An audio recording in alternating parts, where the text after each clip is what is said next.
On March 12, 2026, the grand, climate-controlled halls of power in Brussels erupted in a display of what can only be described as diplomatic arrogance. 524 European parliamentarians, men and women, in expensive suits, none of whom were elected by a single person in the Sahel, gathered to vote on the fate of a sovereign nation thousands of miles away. They issued an ultimatum, a bold diplomatic strike, with a looming deadline of April 2nd, demanding the immediate release of a former leader and a return to the old constitutional order. It was a move designed to send a chill down the spine of any nation daring to walk its own path. But within hours, the response from the heart of Africa was swift, stinging, and utterly defiant. The era of taking orders from Brussels is dead. Niger and its brothers in the alliance of Sahel states, including the resilient nation of Burkina Faso, did not plead for mercy. They did not request a seat at the master's table. Instead, they looked the superpower in the eye and delivered a roar of defiance that has permanently shattered the global chessboard. They made it clear, true freedom is never a gift handed down by a parliament in Europe. It is a right reclaimed by the oppressed. Stay with us. This is more than a headline. It is a hinge in history. If this story resonates, show your support with a like, a comment, or a subscription.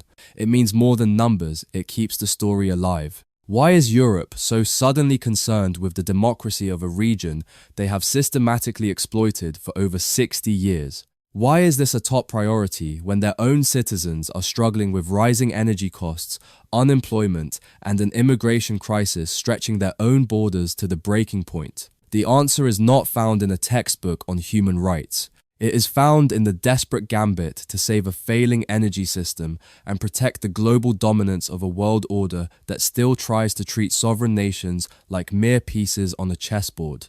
Leading the charge in Brussels was a retired French general, a man whose career was built on the very military forces that once patrolled the Sahel. Think about the irony. A man who once commanded boots on the ground is now writing the rules for Africa's future from a comfortable parliamentary seat. He called the detained leader a main partner, a phrase that, in the world of international politics, is often code for someone willing to prioritize foreign interests over the needs of their own people. For decades, being a main partner meant letting foreign corporations take the lion's share of the wealth, while the people with the calloused hands remained in the dark. But the world in 2026 is not the world of 1960. Under the steadfast leadership of Ibrahim Traoré, the message from Burkina Faso and the Sahel has changed. They are choosing their own destiny, regardless of the cost. They have seen through the thin veil of diplomatic language to the raw truth beneath. While the West issues threats and sets deadlines, the Sahel is busy nationalizing its resources and expelling the very troops that failed to bring peace for over a decade. Think about a 40-year-old mother in a village near the border. For her, the constitutional order the European Union is so desperate to protect never put food on her table. It never made her streets safer. It only ensured that the resources under her feet kept flowing north to power the lights of Paris, while her own children had to study by the flicker of a single, dying candle. To her, this resolution is not a rescue mission for democracy. It is a quiet threat wrapped in the soft, paternalistic language of diplomacy.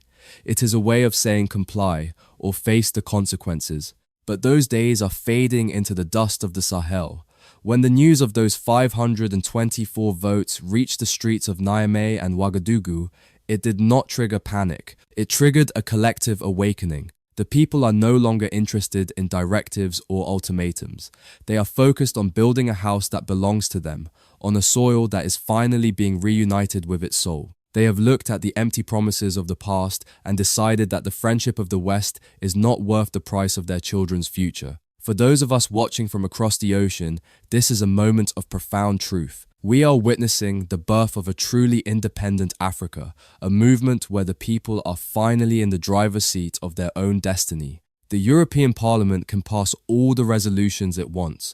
They can set all the deadlines they desire, but they cannot stop a movement whose time has come. They are mourning the loss of a partner who kept the doors open for their extraction, but the people are celebrating the end of a long, painful silence. However, As the April 2nd deadline approaches, the tension is reaching a breaking point. The West is panicking because they have realized they have lost their grip on the vast riches of the Sahel. But what is it about this specific region that makes Brussels so desperate? What is the silent engine that powers the European state and keeps their economy breathing the word that appears nowhere in their noble resolutions on human rights? To understand the true weight of those 524 votes in Brussels, one must look past the polished marble floors and the expensive suits of the European Parliament. If you read the resolution passed on March 12th, 2026, you will notice a very strange, very deliberate silence. They talk about democracy, they talk about human rights, they talk about the rule of law. But there is one word that appears nowhere in those noble pages, even though it is the only reason they are there in the first place. That word is uranium. It is the silent engine that powers the European state, lights up the streets of Paris, and keeps the continental economy breathing. And right now, the Sahel has its hand on the off switch. Think about the sheer scale of the injustice that has defined the last 60 years. While 56 nuclear reactors in France were humming with the wealth of the African soil, 85% of the people in the Sahel were living in total, crushing darkness. The very people whose land provides the energy for the most beautiful cities in Europe cannot even turn on a light bulb to help their children study at night. This is not just a failure of policy, this is extraction in its purest, most colonial form, hidden behind a thin veil of diplomatic partnerships. For those who have worked their whole lives and are now looking at the stability of their pensions or the cost of filling their gas tanks, this matters. When a union like the European Union tries to force its will on a smaller nation, it creates ripples across the globe. It affects the value of the currency in your pocket and the stability of global energy markets. If the European Union can simply vote away the sovereignty of a nation because they lost their partner, what does that say about the world order we live in? Let us take a moment here, not to rush forward, but to give thanks.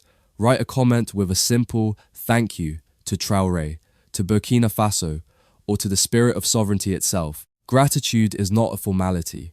It is recognition.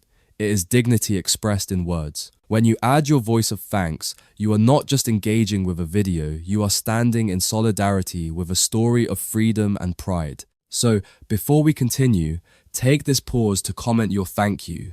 Together, those words become a beacon that shines far beyond the screen. The reality on the ground is far from the sanitized reports seen on mainstream news. Consider the story of men like Musa, who spent nearly 30 years working in the mines of the Arlit region. He was told he was part of a great partnership, yet today his lungs are heavy with dust and his community's water tastes of metal. When the major mining operations shut down in the past, they did not clean up.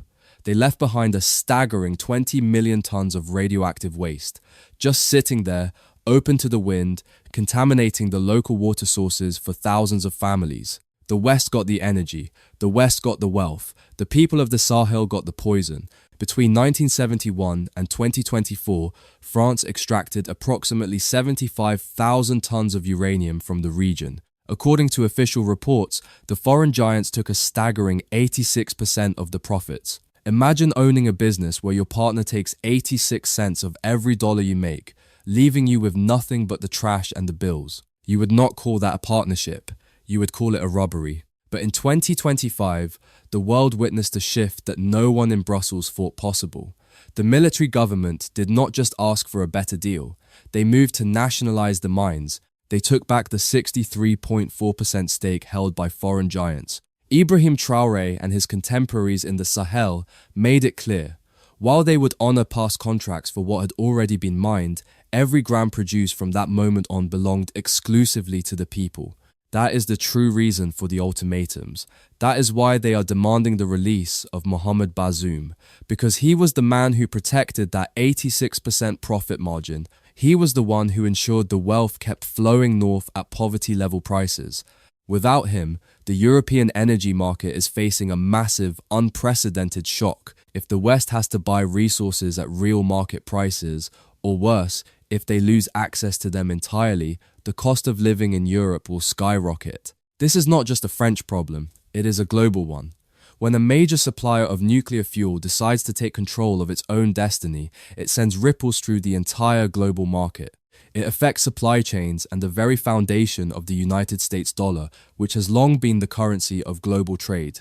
The European Union resolution tries to frame this as a struggle for order, but the only order they care about is the one that keeps energy cheap for them and expensive for everyone else. They are terrified that Burkina Faso and Niger are setting a precedent that will ignite the entire continent.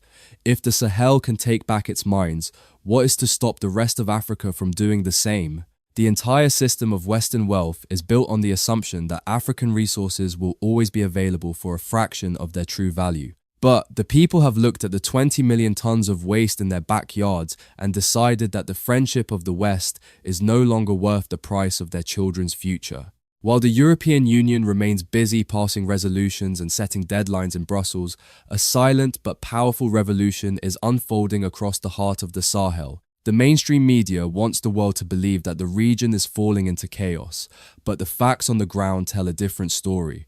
They reveal the birth of the Alliance of Sahel States, the AES. In just 18 months, this confederation has accomplished more for the sovereignty and dignity of its people than 50 years of membership in Western-backed organizations ever did. This is not just a political alliance, it is a definitive declaration that the era of African subordination is finally over. Think about the most basic element of being a citizen, your identity. For decades, the documents that allowed people in the Sahel to travel and prove who they were often carried the invisible watermark of European oversight. But on January 29, 2025, that changed forever. On the very same day, they walked away from the old regional blocs. Niger, Mali, and Burkina Faso launched their own AES passports. These are not merely travel documents. They are symbols of a reclaimed heritage, a physical proof that the nation no longer requires permission from Paris or Brussels to define its own people. Before we reveal the next chapter, which is perhaps the most powerful assertion of sovereignty you will ever hear, I want to pause and speak directly to you. If this channel has moved you, if these stories are touching something deep in your spirit, then consider becoming a member, not for exclusive content or perks, but because supporting this channel is directly supporting narratives that mainstream media refuses to tell. Every membership is a vote for Sankara's Echo's mission. Every member becomes a co-creator of the revolution we are documenting. Join us. Stand with the principle that African wealth belongs to Africa. This movement is being driven by a new generation of leaders and thinkers, including a highly educated diaspora that is finally turning its eyes and its talents back toward the continent. These are people who are tired of seeing their home countries treated like resource pits. Consider the story of engineers like Fatum, who spent 15 years in the European tech sector before returning to the Sahel. She represents a growing wave of intellectual sovereignty that the West never saw coming, a future where African skills serve African people instead of foreign corporations. Then, there is the question of security, the very excuse the West has used for decades to keep its boots on the ground. For over 10 years, thousands of foreign troops and UN peacekeepers were stationed in the region, yet the violence only seemed to spread like a toxic mist. It was a cycle of dependency that never solved the underlying problem. In response, the AES did something bold. They created a joint military force of 5,000 elite troops. These are not foreign soldiers under a distant command structure who stay in their bases while villages are attacked. These are soldiers from the soil, fighting side by side for their own land, their own families, and their own future. They have skin in the game in a way that no foreign intervention force ever could. And the security situation is starting to shift because the people finally trust the men holding the weapons. But the real shock that is keeping the bankers in Europe awake at night is the move toward monetary sovereignty. For over 60 years, 14 African nations have used the CFA franc, a currency controlled by the French treasury. It was a financial shackle that allowed a foreign power to control African budgets at will. But today, under the guidance of leaders like Ibrahim Traoré, the AES is building its own common currency. They are creating a Sahel Investment and Development Bank to finance the roads, the hospitals, and the mining projects of tomorrow without the crushing austerity conditions of international lenders. They are moving away from a system of debt and moving toward a system of investment.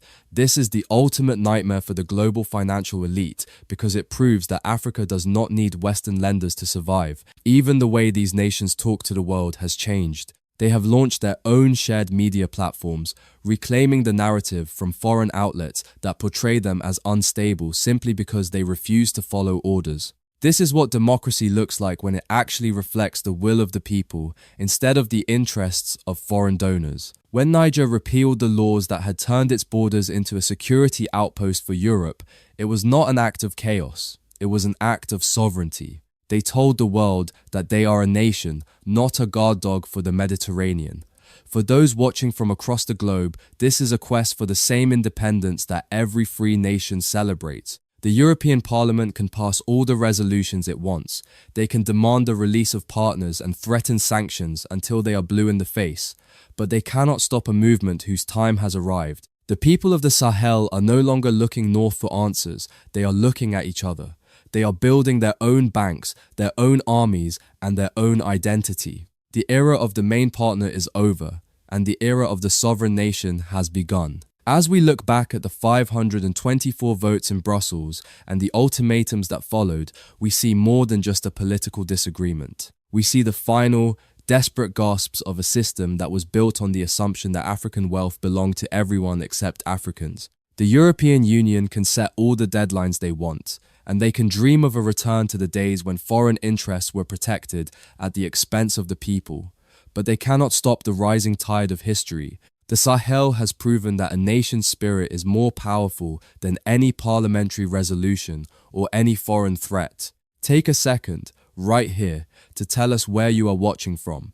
Type the name of your city, your land, the soil beneath your feet. And as you do, know this. Sankara's echo sends you not just thanks, but a blessing for strength in your hands, for pride in your heart, for light on the road ahead. The comments below become a map of connection, showing that this message reaches far beyond borders. The price of this independence is real, and the road ahead is steep.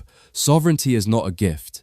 It is a weight that must be carried by the collective strength of a people. For decades, the West has used sanctions and diplomatic isolation as a whip to bring defiant nations back into the fold. They talk about regional stability, but for the average person in the Sahel, the real threat to stability was the 60 years of being treated like a stranger in their own land. The cost of standing up is high, but the cost of staying on one's knees has proven to be far higher. It is measured in the 20 million tons of radioactive waste and the 85% of citizens who remained in darkness while their resources lit up the cities of the north. The motivation driving this shift is not found in the textbooks of Western political science. It is found in the memory of ancestors who dreamed of a day when the harvest would finally belong to those who sow the seeds. It is found in the eyes of a new generation that refuses to accept the role of a resource pit for the global elite. The West is panicking because they can no longer dictate terms through a telephone call to a partner. They are facing a unified front, a brotherhood of nations that has decided that their children's future is worth more than the approval of a parliament in Belgium. We look back at the decades of extraction with a profound sense of regret for the lost time, the stolen wealth, and the silence of those who were meant to lead. But that regret has been forged into a steel-like resolve. The anger of the past has transformed into the disciplined action of the present. They are building their own house with their own bricks and according to their own design. The Sahel shock is a correction of history, a moment where the balance of power is finally shifting back to where it belongs, into the hands of those who walk the soil. What you have witnessed today is not a conclusion, but an opening. Africa's story of pride and independence is still being written, and each voice that joins makes the chorus stronger. Subscribe now, not as a favor, but as a commitment to follow this journey. Because the next video will not just continue the story, it may reshape how you see the world. Do not let this moment pass into silence. Subscribe and stand ready for the chapter that comes after this one. The era of manufactured dependency is reaching its inevitable end, giving way to a new dawn where the soil and the soul are finally reunited. In this monumental shift, The unwavering vision and leadership of Ibrahim Traoré serve as a powerful reminder that an African nation can indeed forge its own path without external permission. The success of Burkina Faso in reclaiming its territory and its dignity has provided a blueprint for the entire continent to follow. As the old empires scramble to maintain their grip, they find that they can no longer suppress the spirit of Ibrahim Traoré, which has ignited a flame of independence that will burn until every strategic resource is back in the hands of its rightful owners.